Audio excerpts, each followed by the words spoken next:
हमारी कहानी की शुरुआत महाराष्ट्र के एक छोटे से गांव से होती है, जहां एक भक्त श्री त्रिलोचन जी रहा करते थे। वह एक परम संत सेवी भक्त थे। वह पंडरीनाथ जी के चरणों में ही रहा करते थे। पति पत्नी दोनों ही परम भक्त थे।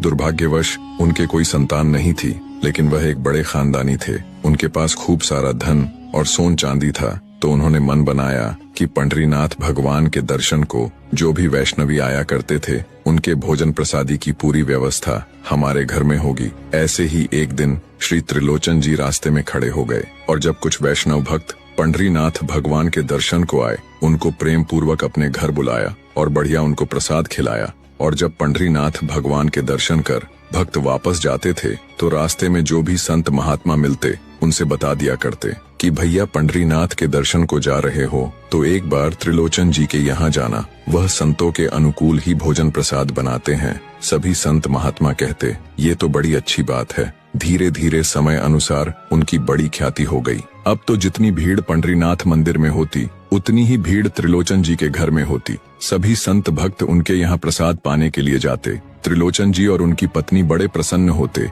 कि हम इतने संतों की सेवा कर पा रहे हैं, ये हमारा सौभाग्य है। ऐसे ही समय बीतता गया। अब दोनों वृद्ध अवस्था में प्रवेश कर गए। अब वह इतनी सामग्री बना नहीं पाते थे। उनके यहाँ कोई सेवक नहीं था। वह स्वयं पति पत्नी दोनों मिलकर बनाया करते थे। वृद्ध अवस्था, ध्यान न रहने पर कभी कभी उनकी दाल जल जाती। रोटियां सेंकते सेंकते वह जल भी जाती थी। इस अवस्था में थकान भी जल्दी लग जाती है, लेकिन वह प्रसाद पवाते तो थे। संत जन बेचारे प्रसाद प्रेम से ग्रहण करते। स्वाद नहीं होने के कारण जैसा था पाते और थोड़ा बहुत छोड़कर चले जाते। धीरे धीरे संतों का आगमन अब कम होने लगा। अब त्रिलोचन जी बहुत परेशान होने लगे कि संत हमारे घर आना बंद हो गए, अब क्या करें। कुछ देर दोनों ने विचार किया और फिर उन्होंने अपने घर के बाहर लिख दिया कि संत जन की सेवा के लिए हमें एक सेवक की आवश्यकता है। यदि कोई सेवा भावी सेवा करना चाहता है तो भीतर आकर संपर्क करे। तभी ये बोर्ड को पढ़ लिया हमारे पंडरीनाथ भगवान ने। फिर उन्होंने एक छोटे से बालक का रूप धारण किया और त्रिलोचन जी के यहाँ पहुँच गए। त्रिलोचन जी सामने ही बैठे थे।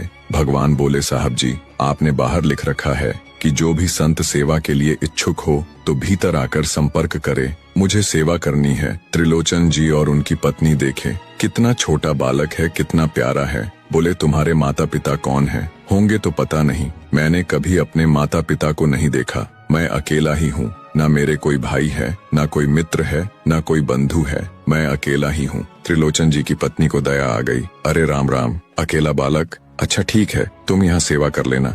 इसके आगे की कहानी अगले भाग में। वीडियो पसंद आया हो तो वीडियो को एक लाइक जरूर कर